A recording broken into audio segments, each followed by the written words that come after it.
Assalamualaikum warahmatullahi wabarakatuh. Perkenalkan, nama saya Devanda Dian Pramana Putra dari kelas 11 MIPA 1. Di sini saya akan menjelaskan tentang Jamaluddin Al-Afghani dari Mesir. Pertama, biografi kehidupan. Nama lengkapnya adalah Jamaluddin Al-Afghani As-Sayyid Muhammad bin Safdar Al-Husaini. Namun ia lebih dikenal dengan Jamaluddin Al-Afghani. Gelar Sayyid padanya menunjukkan bahwa ia berasal dari keturunan Husain bin Ali bin Abi Thalib. Ia dilahirkan pada tahun 1838 dengan dua versi tempat kelahiran. Menurut pengakuannya bahwa ia dilahirkan di Asadabad dekat Kanar, wilayah Kabul, Afghanistan. Menurut pendapat yang lain bahwa ia lahir di Asadabad dekat Hamadan, wilayah Persia. Al-Afghani mengaku orang Afghanistan untuk menyelamatkan diri dari kewenangan penguasa Persia. Menurut Majid Fahri bahwa Al-Afghani dilahirkan di Asadabad, Persia, kemudian hijrah dengan keluarganya ke Qazwin dan kemudian ke Teheran. Di situ ia belajar di bawah asuhan Al-Qasid Shadiq, teologi Syiah yang sangat terkemuka saat itu di Teheran. Al-Afghani dikenal dengan seorang banyak melakukan pengembaraan. Dari Teheran ia pindah ke Al-Naz di Irak, pusat studi keagamaan Syiah. Disitulah ia menghabiskan waktunya selama 40 tahun sebagai murid Murtada Al-Anshari, seorang teologi dan sarjana yang terkenal. Pada tahun 1853, ia melewat ke India, di mana ia diperkenalkan dengan studi-studi ilmu Eropa. Ada waktu selanjutnya ia melakukan perlawatan ke berbagai negara di dunia, seperti Hijaz, Mesir, Yaman, Turki, Rusia, Inggris, dan Perancis. Salah satu yang paling berkesan dari perjalanannya ini adalah kunjungan ke Mesir pada tahun 1869, dan dari negeri ini ia memulai memunculkan pemikiran pembaharuan. Masa muda dan aktivitas politik. Ketika berusia 20 tahun, ia telah menjadi pembantu Pangeran Dost Muhammad Han di Afghanistan. Di tahun 1864, ia menjadi penasihat Sir Ali Khan. Beberapa tahun kemudian diangkat oleh Muhammad Azam Khan menjadi Perdana Menteri Afghanistan. Pada masa itu, Inggris telah mencampuri hal-hal politik dalam negeri Afghanistan, dan dalam pergolakan yang terjadi ia memilih pihak yang melawan golongan Inggris. Pihak pertama kalah dan Al-Afghani merasa lebih aman meninggalkan tanah tempat kelahirannya dan pergi ke India di tahun 1869. Al-Afghani juga aktif berpolitik. Ketika berada di Mesir, ia secara terbuka menentang pemerintah Mesir dan pengaruh serta campur tangan di Inggris di negara itu. Pandangannya ini menjadi presiden bagi aktivitas politik Islam di masa mendatang. Meskipun hal tersebut menyebabkan ia terusir dari Mesir pada tahun 1879. Al-Afghani seorang reformis dan modernis, dikenal pula sebagai seorang yang pernah aktif dalam dunia politik. Hal ini dibuktikan pada tahun 1876 ia bergabung dengan para politikus di Mesir. Pada tahun 1879 membentuk suatu partai politik dengan nama Hizb al-Watani atau Partai Kebangsaan. Dengan partai ini ia berusaha menanamkan kesadaran nasionalisme dalam diri orang-orang Mesir. Al-Afghani juga diakui sebagai seorang filosof, jurnalis, dan sufi, namun yang lebih banyak dipublikasikan adalah sebagai seorang politikus. Ia merupakan seorang pemikir Islam, aktivis politik, dan jurnalis terkenal. Ia pandai berwibawa, memiliki karisma yang besar, dan keyakinan teguh akan masa depan peradaban Islam yang cemerlang. Di tengah latar belakang kaum muslimin dan gejolak kolonialisme bangsa Eropa di negeri-negeri Islam, Al-Afghani menjadi seorang tokoh yang amat mempengaruhi perkembangan pemikiran dan aksi-aksi sosial pada abad ke-19 dan ke-20.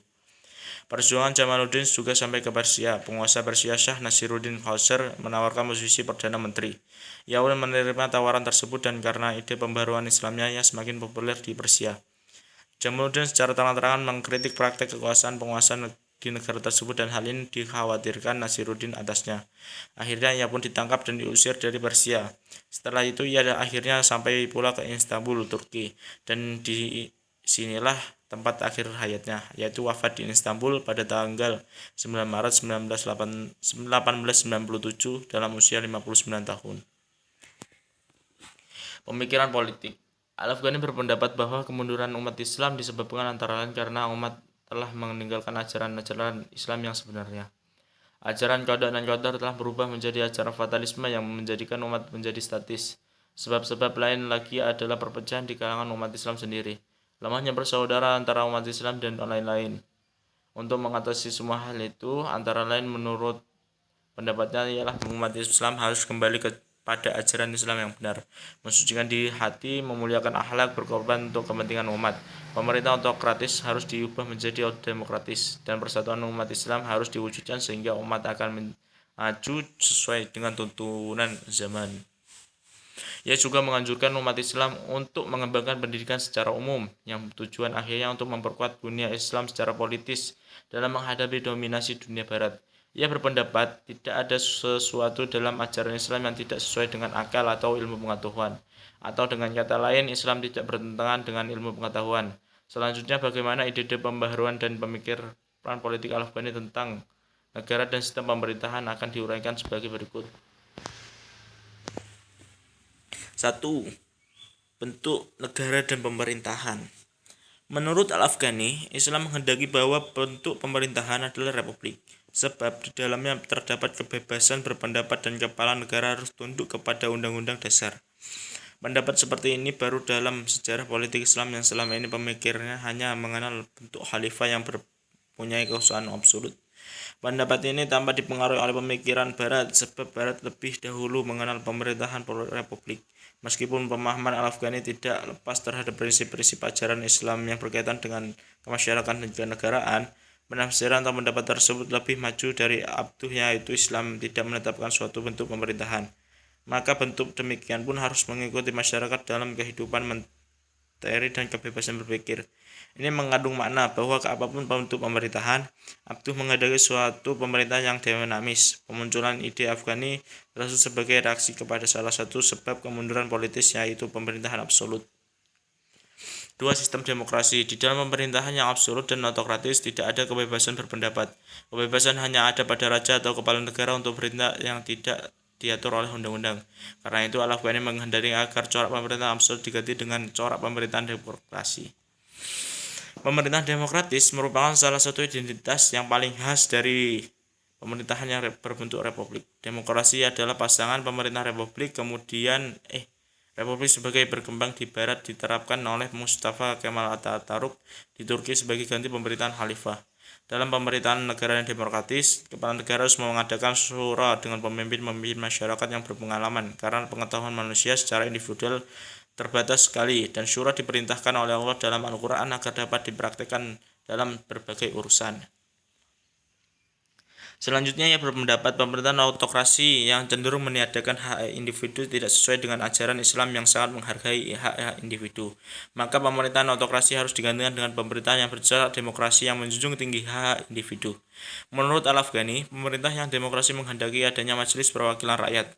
Lembaga ini bertugas memberikan usul dan pendapat kepada pemerintah dalam menentukan suatu kebijakan negara. Urgensi lembaga ini untuk menghindari agar tidak muncul pemerintahan yang absolut. Ide atau usul para wakil rakyat yang berpengalaman merupakan sumbangan yang berharga bagi pemerintah. Karena itu, para wakil rakyat harus yang berpengetahuan dan berwawasan luas serta bermoral baik. Wakil-wakil rakyat yang demikian membawa dampak positif terhadap pemerintahan sehingga akan melahirkan undang-undang dan peraturan atau keputusan yang baik bagi rakyat. Selanjutnya, para pemegang kekuasaan haruslah orang-orang yang paling taat kepada undang-undang. Kekuasaan yang diperoleh tidak lantaran kehebatan suku, ras, kekuatan material, dan kekayaan. Baginya, kekuasaan itu harus diperoleh melalui pemilihan dan disepakati oleh rakyat. Dengan demikian, orang yang terpilih memiliki dasar hukum untuk melaksanakan kekuasaan itu. Pendapat di atas mengisyaratkan bahwa sumber kekuasaan menurut Al-Afghani adalah rakyat. Karena dalam pemerintahan republik, kekuasaan atau kedaulatan rakyat terlembaga dalam perwakilan rakyat yang anggotanya dipilih oleh rakyat. 3. Pan-Islamisme atau solidaritas Islam. Al-Albani menginginkan adanya persatuan umat Islam baik yang sudah mereka maupun masih jajahan. Gagasannya ini terkenal dengan pan-Islamisme. Ide besar ini menghendaki terjalinnya kerjasama antara negara-negara Islam dalam masalah keagamaan. Kerjasama antara kepala negara Islam, kerjasama itu menuntut adanya rasa tanggung jawab bersama dari tiap negara terhadap umat Islam di mana saja mereka berada, dan menumbuhkan keinginan hidup bersama dalam suatu komunitas serta mewujudkan kesejahteraan umat Islam.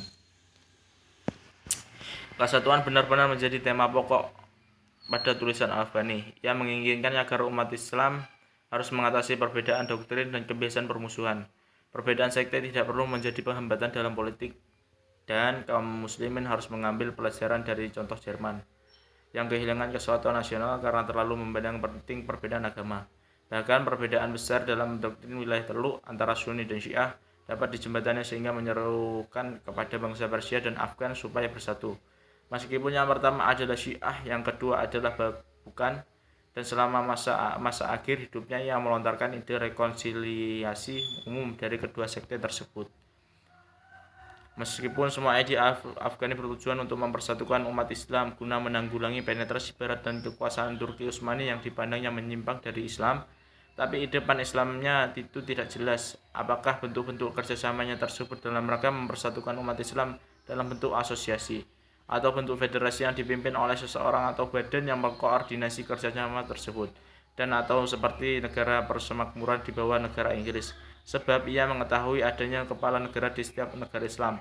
Tapi menurut Munawwir Syajali, pan-Islamismenya Al-Afghani itu adalah suatu asosiasi atau negara-negara Islam dan umat Islam di wilayah jajahan untuk menentang kezaliman intern para pengusaha muslim yang zalim, menentang kolonialisme dan imperialisme barat serta mewujudkan keadilan. Al-Afghani menekankan solidaritas sesama muslim karena ikatan agama, bukan ikatan teknik atau rasial. Seorang pengusaha muslim entah dari bangsa mana datangnya, walau pada mulanya kecil, akan berkembang dan diterima oleh suku dan bangsa lain seagama selagi ia masih menegakkan hukum agama. Penguasa itu hendaknya dipilih dari orang-orang yang paling taat dalam agamanya, bukan karena pewarisan, kehebatan sukunya atau kekayaan materialnya, dan disepakati oleh anggota masyarakat. Inilah ide pemikir orisinil yang merupakan solidaritas umat yang dikenal dengan pan-Islamisme atau Al-Jami'ah Al-Islamiyah atau persaudaraan sesama umat Islam sedunia. Namun usaha Al-Afghani tentang pan-Islamismenya ini tidak berhasil. Penutupan, Jamaluddin Al-Afghani adalah reformis pertama dalam pembaruan pemikiran Islam yang berpengaruh khususnya di Mesir. Dia lebih banyak bersifat pemimpin politik daripada pemimpin dan pemikir pembaruan Islam. Tetapi kegiatan yang dijalankan didasarkan pada ide-ide tentang pembaruan dalam Islam. Ia juga tokoh yang pertama kali merintis penafsir ulang Islam yang menekankan kualitas yang diperlukan dunia modern untuk membebaskan umat dari keterbelakangan, kebodohan, dan kemunduran yang dialami umat Islam. Dari sudut teori politik, Al-Afghani penentang utama terhadap despotik dan membela sistem demokratis yang didukung rakyat. Menurut umat Islam perlu meniru Barat dalam hal tertentu yang positif, tetapi tetap konsisten terhadap nilai-nilai dasar ajaran Islam. Dia tidak ragu mensosialisasikan gagasan negara berbentuk republik dan kepala negara dipilih oleh rakyat dengan cara demokratis. Karena dengan prinsip-prinsip seperti itu, musyawarah sebagai pilar penting dalam menjalankan pemerintahan lebih terbuka untuk dilaksanakan. Dengan prinsip musyawarah akan menghindarkan dari kesewenangan penguasa. Salah satu sisi kekurangan dalam mengungkapkan gagasan dan ide-ide pembaruan adalah terbatasnya literatur primer yang ditulisnya sendiri. Al-Afghani lebih banyak dikenal melalui tulisan-tulisan orang lain tentang dirinya atau yang menginterpretasikan pemikirannya. Sekian dari saya. Jika ada kekurangan mohon dimaafkan. Wassalamualaikum warahmatullahi wabarakatuh.